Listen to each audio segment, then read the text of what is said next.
It's time to stitch the cute ice cream truck on our 2 scoops bench pillow.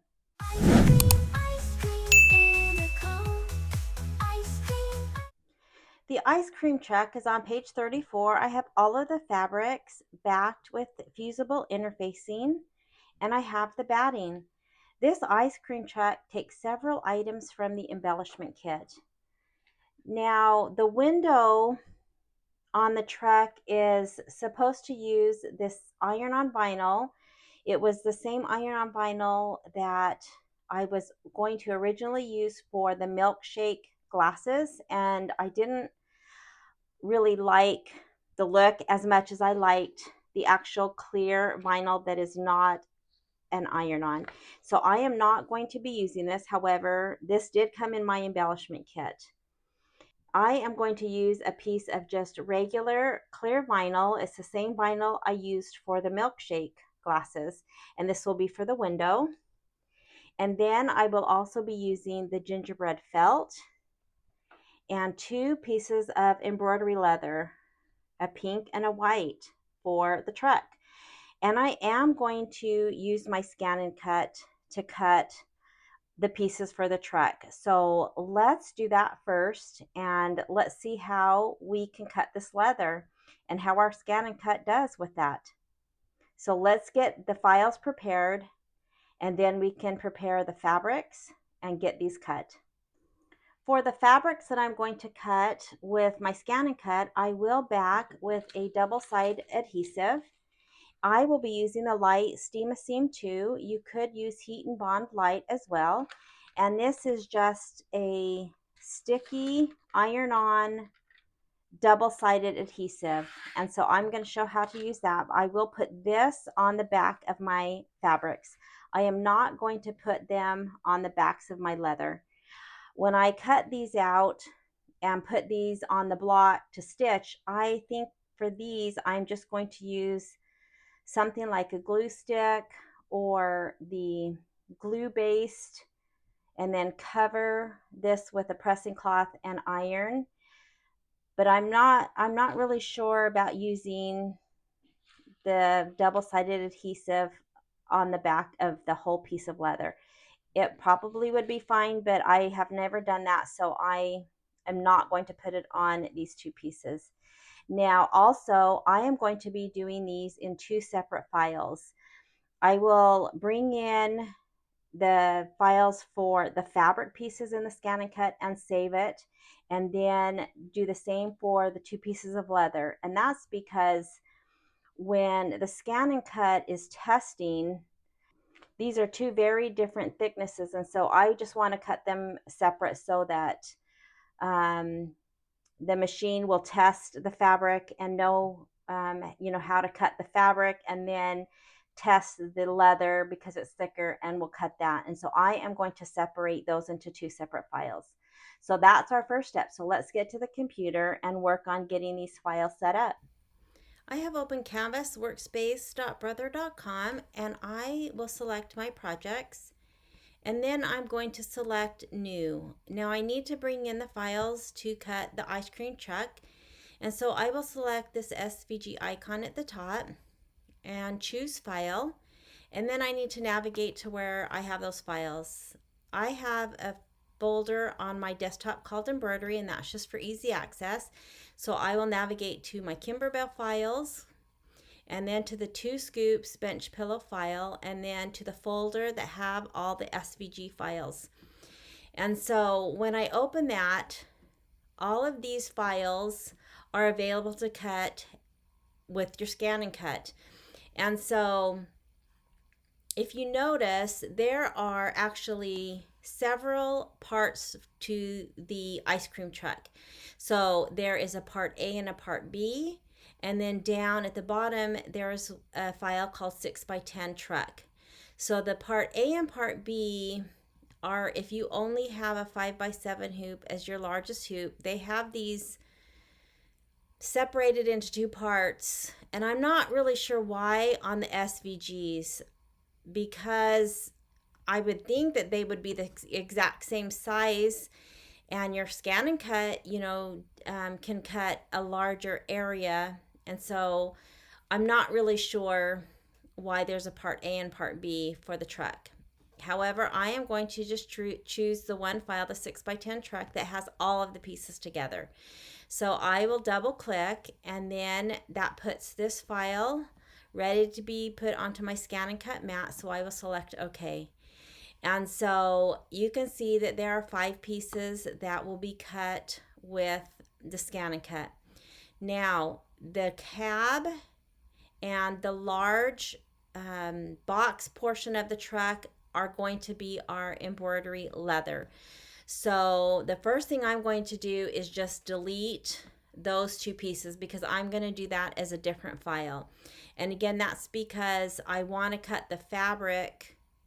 I want the ScanNCut to test the fabric and cut that, and then put the leather on and test the leather, because they're completely different thicknesses. And so I'm not sure if that is needed. I guess if it tests the leather, it would for sure cut through the fabric, but I don't want to cut too much and possibly ruin my mat if it's cutting too heavy. So that's what I choose to do, and I don't know if I need to do that, but that's what I'm going to do.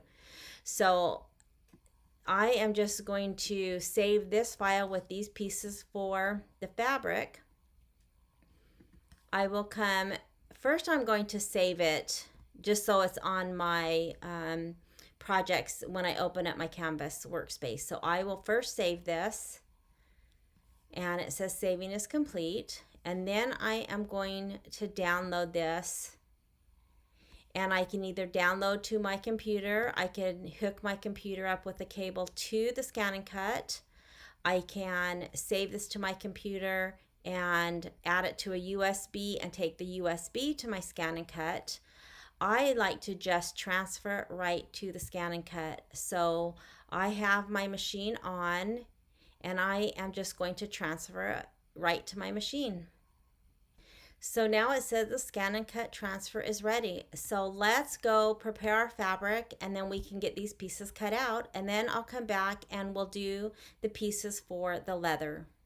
So for the fabric pieces of the ice cream truck, I took part of that sheet that I used for another applique, and I am just going to cut the pieces out so that I can iron these on. I will cut them just a slight bit smaller. Our Kimberbell fabric is quite a bit bigger than we usually need, and so I just want to make sure that the adhesive isn't over the fabric so it sticks to my mat. So I'll just, kind of loosely cut these.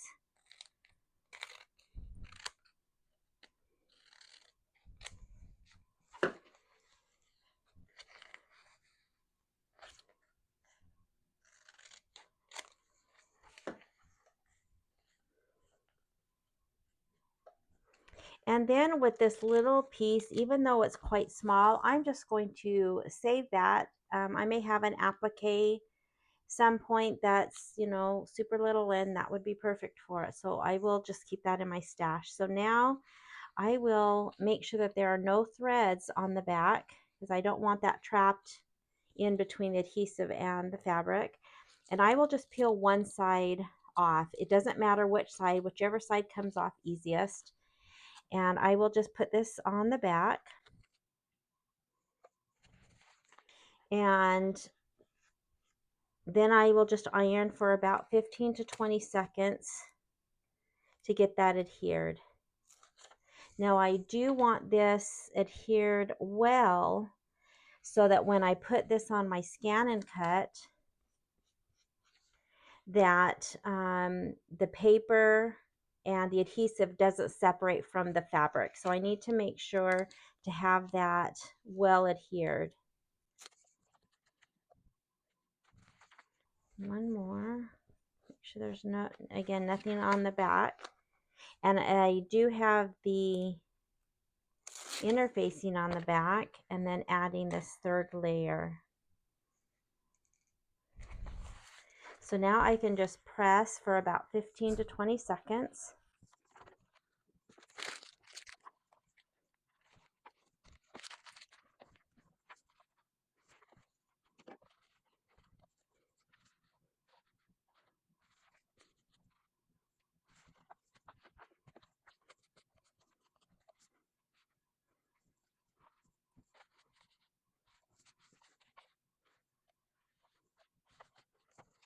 All right, let's go get these onto the mat. So for the fabric parts of the ice cream truck, I have the white that will be part of the sign. And then I have the two pieces that will be the wheels. I'm just going to put them together. And I am going to add some tape. I am using the standard mat, and I do have the paper side down, which is not a problem on a standard mat. And so because it's a standard mat and it's not super sticky like the fabric mat, that's why I add a little bit of masking tape. And that just helps so that the fabric won't shift while it's cutting.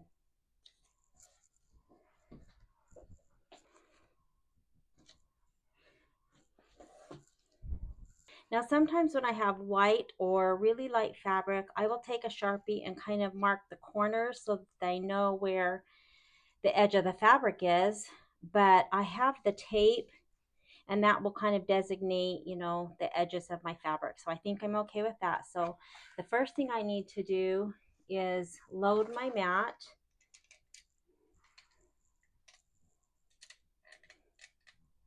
And there are these two little guides that I will just place the mat right next to it up against the rollers.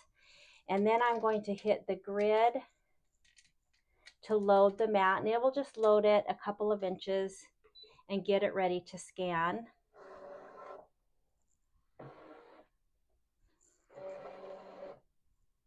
And now I need to get to my patterns that I sent. So I am going to retrieve data, and then I sent mine wirelessly, so I will pick this option.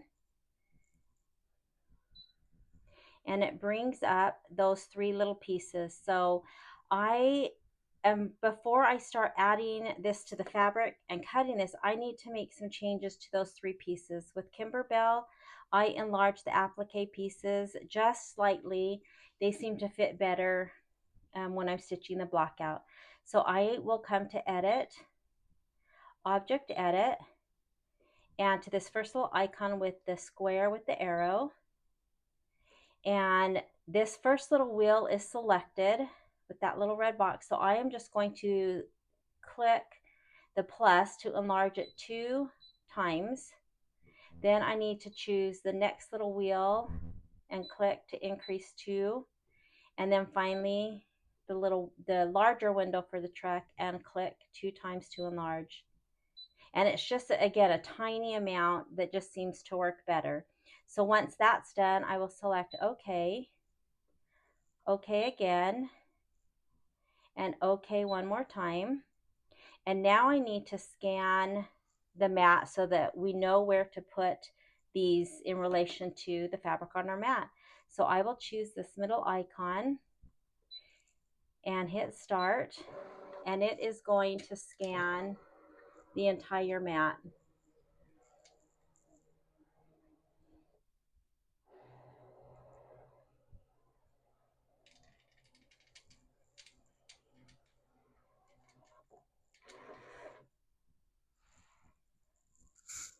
Now I can see where my pattern pieces are versus my fabric, and so I need to move them over the correct piece of fabric. So I can use my stylus, or I could, you know, use my finger, but sometimes it's kind of hard to see. But I will move these down. These tires go over the gray fabric, and then this bigger window goes over the white fabric. Now you can see that the white fabric is hard to see, but because I have tape kind of around the perimeter, I just need to make sure that I'm not overlapping the tape and that I'm, you know, within those boundaries. So now if I want to make a little bit more precise positioning than I can with my stylus, once I get it to about where it needs to go, I can come to Edit and choose these 4 little arrows. Now these arrows that show up are to move the item selected, which right now it's the window because it's selected and you can see a red box. So I can do tiny little movements to get that place exactly where I want it.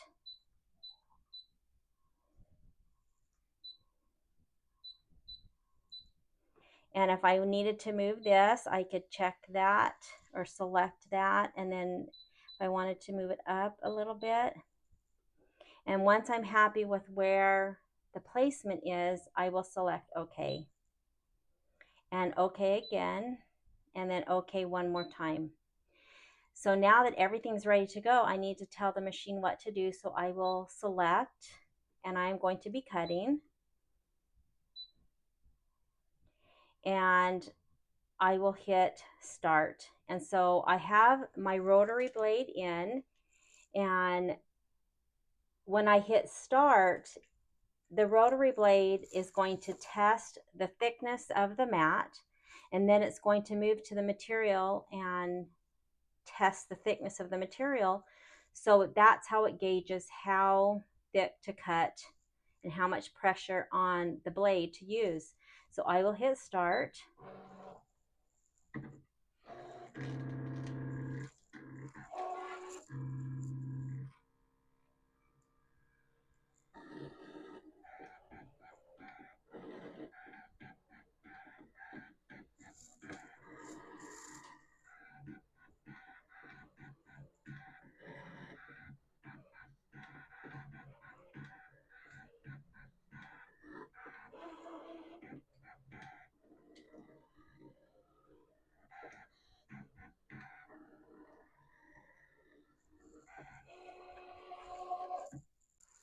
So once it's finished, the most important thing I think is to not unload your mat, because if for some reason it didn't cut all the way through and you need to resend this, it's ready to go and it can cut in the exact same spot. So I will usually take just a seam ripper, or the ScanNCut actually comes with this little kind of paddle and you can kind of see. And by looking at it, I don't think that's cut all the way through. And let's see if this one is. This one looks like it's cut all the way through. Although the paper was stuck, I'll have to lift that up.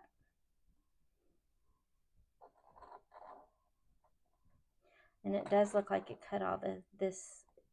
It looks like it's not cut right here. So I'm just going to put that back down.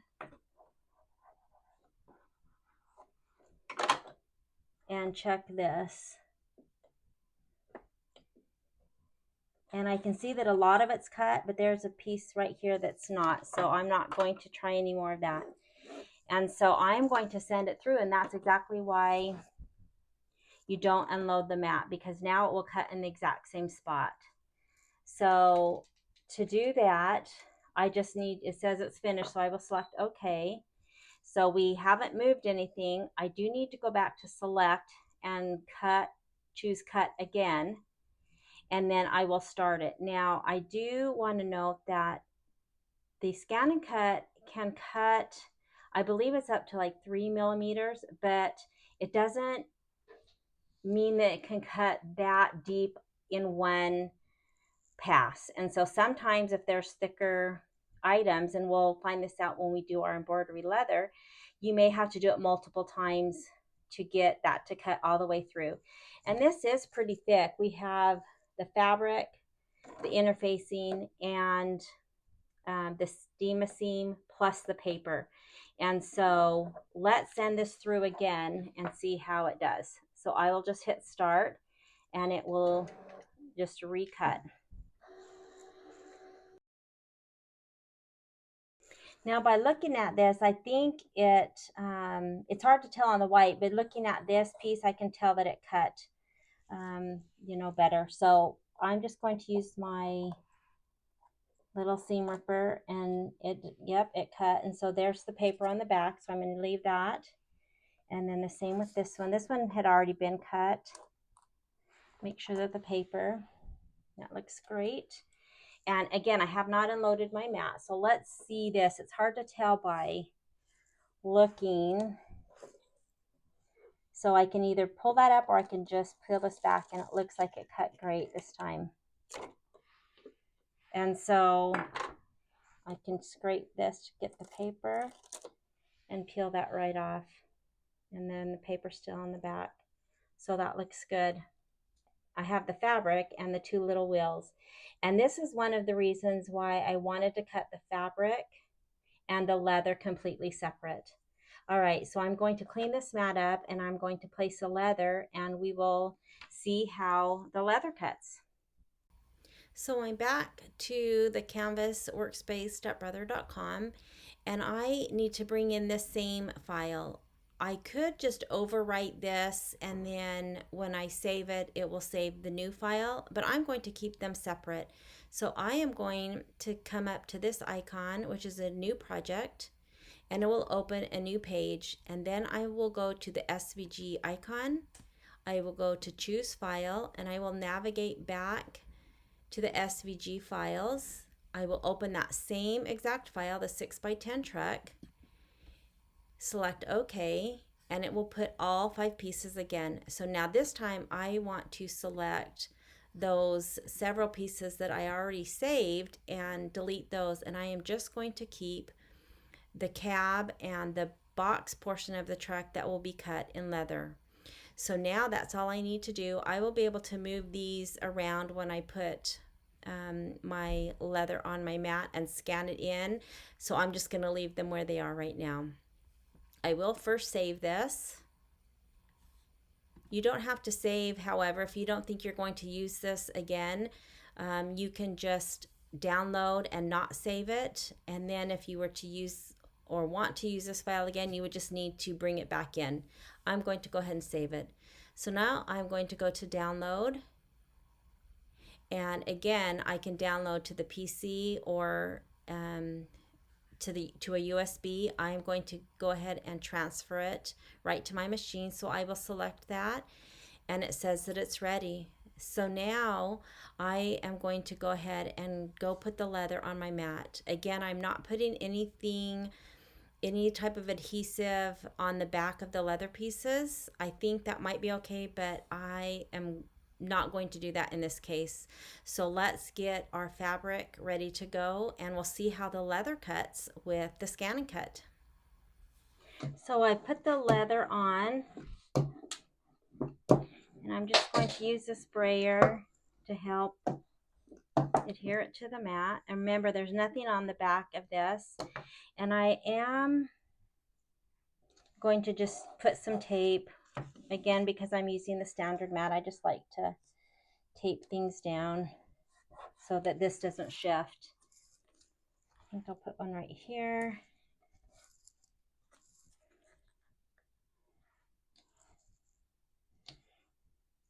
And I am going to put, I'm not going to, of course, mark my leather, but I can see the 3 sides and I will move it over to the right side. I have this to do for something else.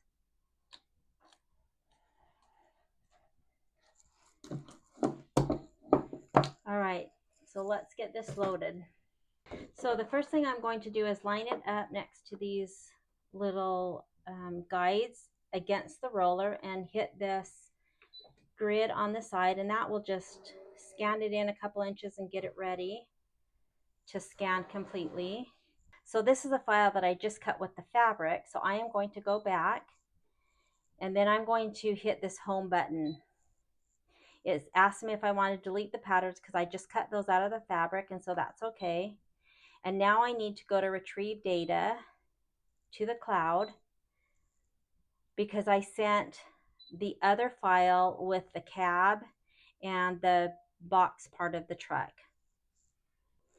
So again, the first thing I'm going to do is enlarge these just slightly. So I'm going to come to Edit, Object Edit, and to this first little icon with the box and the arrow. And this cab is selected, so I'm just going to click 2 times. And then I will select the other design and increase 2 notches and select OK and OK again and OK again. And now I need to scan so that we can tell where our fabric is. So I will hit the scan button and start, and it will go in and scan my mat.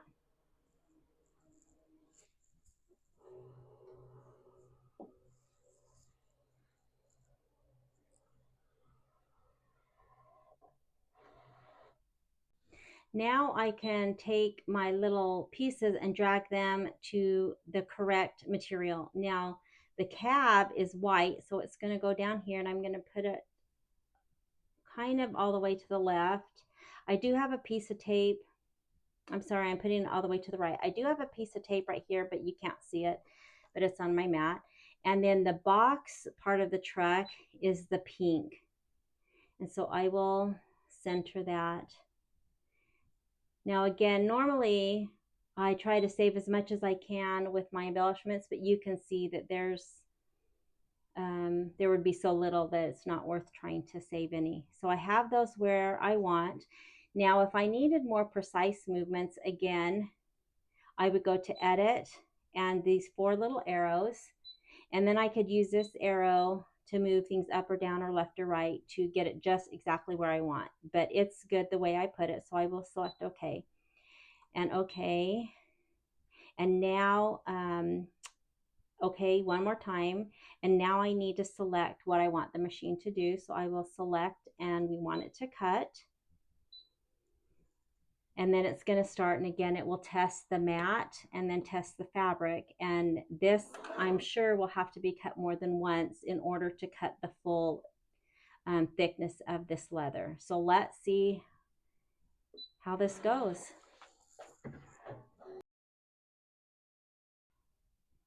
All right, so let's check this. Now the pink, I can tell, looks pretty good, although I'm not sure if it was, again, can do this in one pass. So I'm going to peel this tape back and just see if I can start to peel this off.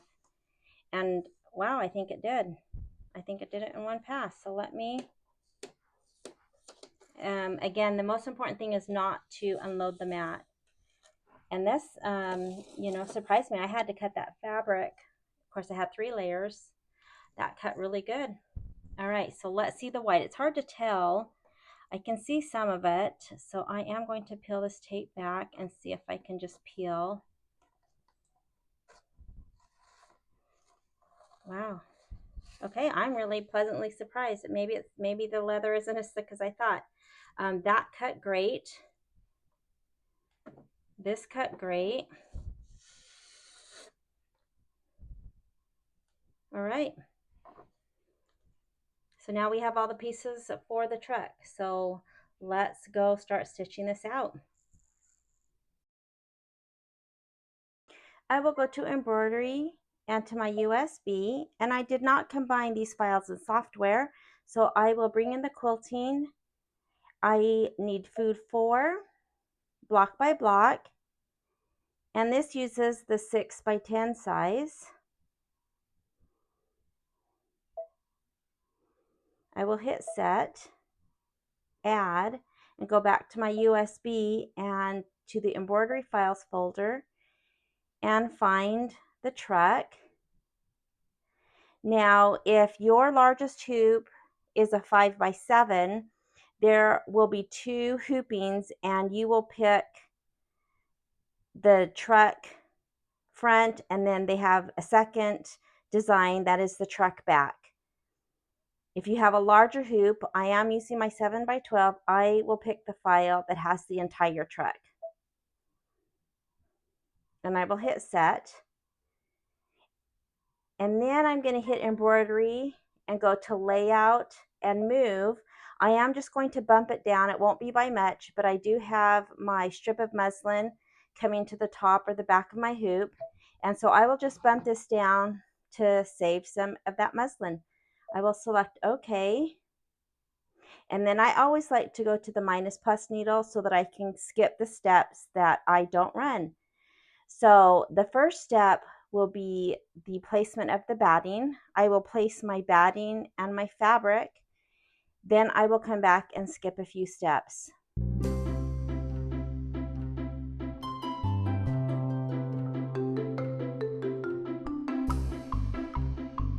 there's something that I want to note with this fabric before I place it down.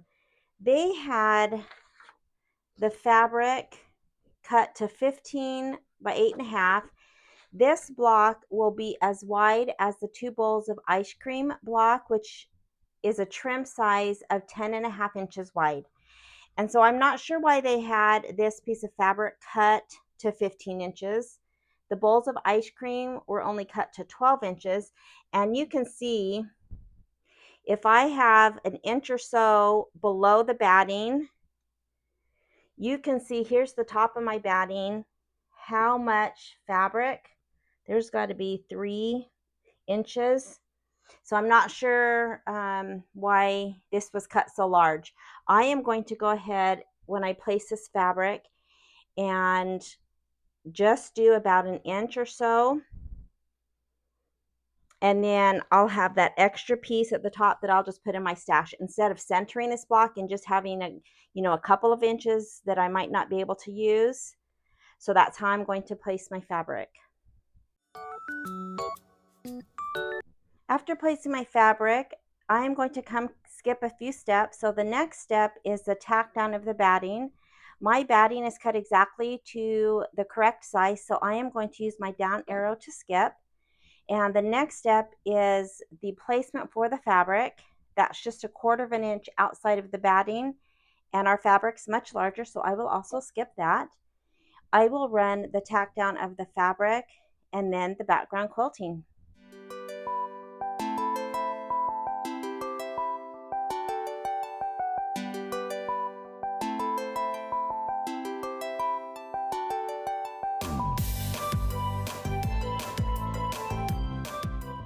The next step in the directions say to take the little window piece, it's just a little blue square, and to put the iron-on clear vinyl. It's the same that they had the milkshake glasses. It's just the iron-on vinyl that makes it look a little bit shiny. I am choosing not to do that. I am going to use just the regular vinyl that I used for the milkshake glasses, and I will just use that. So I am going to skip that step and just place these together when it's time to do the window. So the next step is to run some of the embroidery that starts with the megaphone.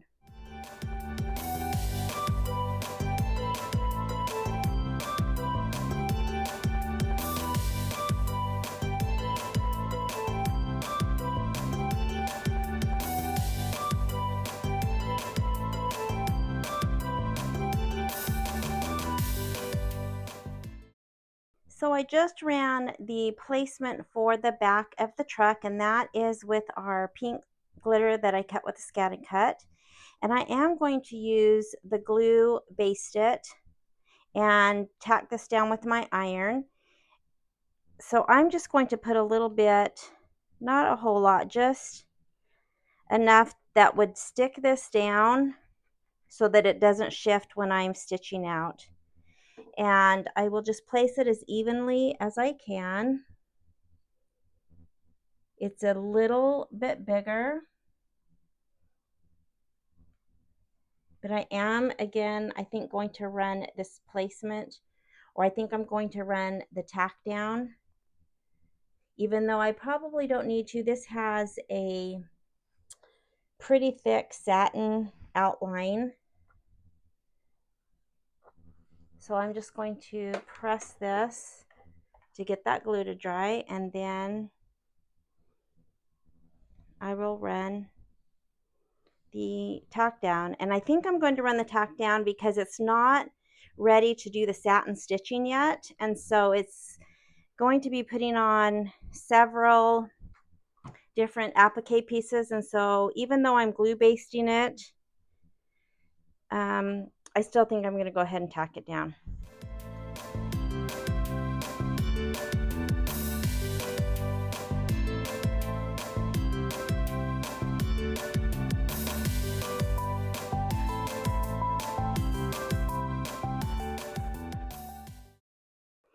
So there were a few spots that didn't catch.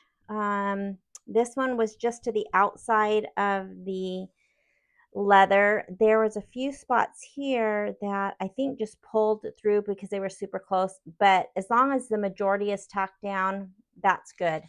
So then I ran the placement for the sign on the side of the truck, and this is one that I cut with the ScanNCut, so I'm going to peel the paper off and see which way it looks like it matches. And again, I'll line it up. This will eventually have a thick satin outline. And that sticks really good on the leather, but I'm just going to press it super fast just to kind of activate that. And with this leather, I have my little iron just on a low synthetic setting.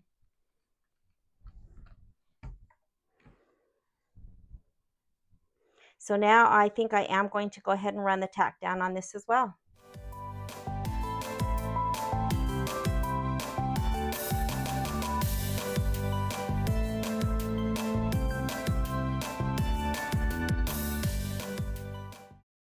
So I did the same steps with the 2 tires that I cut with the ScanNCut. I just ran the placement, placed the circles, and then ran the tack down, and then the placement for the window. Now, again, according to the directions, this would have the iron-on vinyl, and it would just get placed and stitched down. And then this is a raw edge applique and will need to be trimmed. And I am using just a clear piece of vinyl that's not iron-on. And so I am just going to place it over.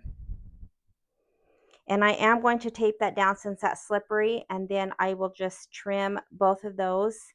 Again, this is a raw edge applique, and so there won't be any additional stitches or satin stitches or outlining stitches to cover the edge of the window.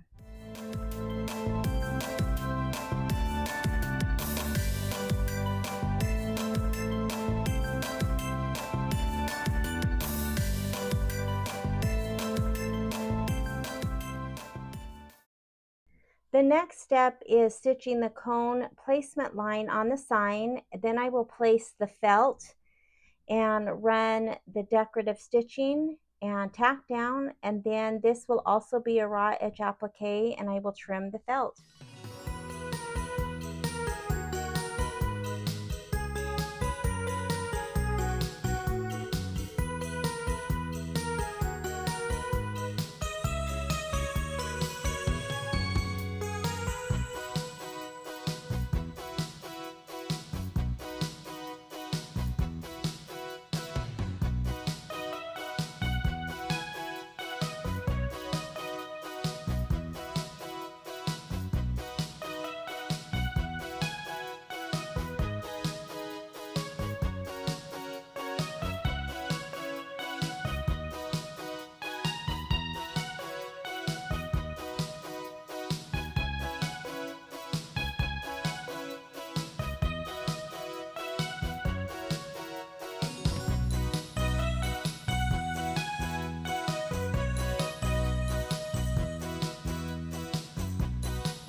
So I'm on the last two steps, which are the dark shadow color, and I am going to put a black bobbin in.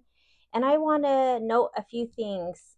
First, I still just can't get over how just with thread you can get such a great textured look. This rail on the bottom of the truck kind of has a chevron look. I love it.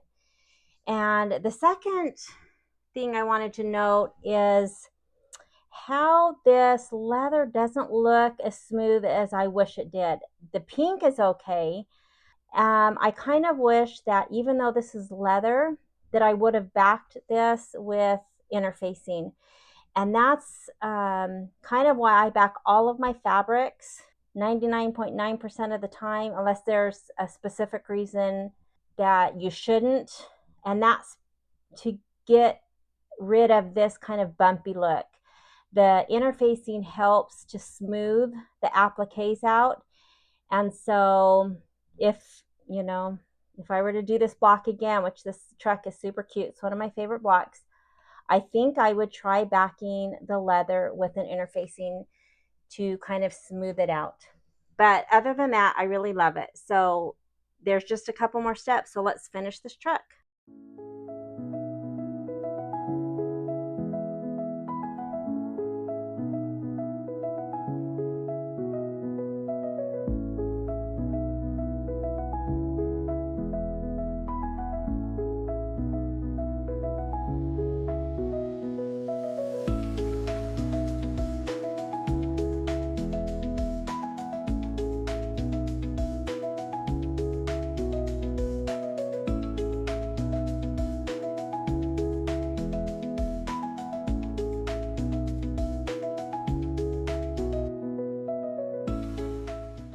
This quilting does not go into the seam allowance, and so I am going to go ahead and trim my muslin right next to the batting. I've already taken out my tack down stitch, so I will take that out and then we can trim this to size.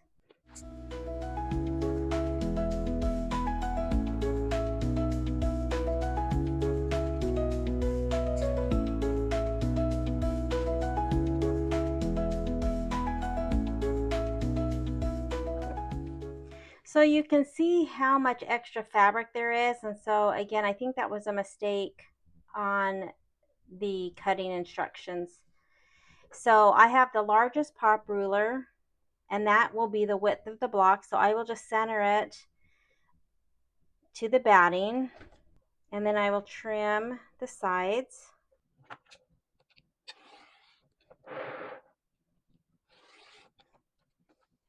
And I will just put this in my stash. That's a good size piece of fabric. And then, so that was the largest rectangle pop ruler. And so then the height of the block is the middle ruler. And so I will center it between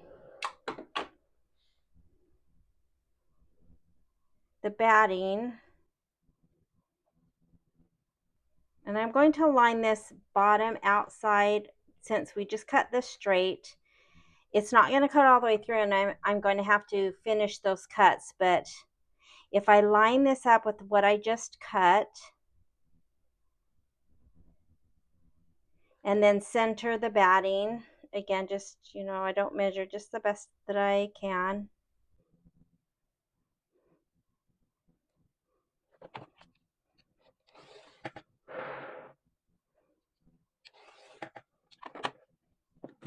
So now I just need to finish the cuts, and I'm just going to use a regular ruler.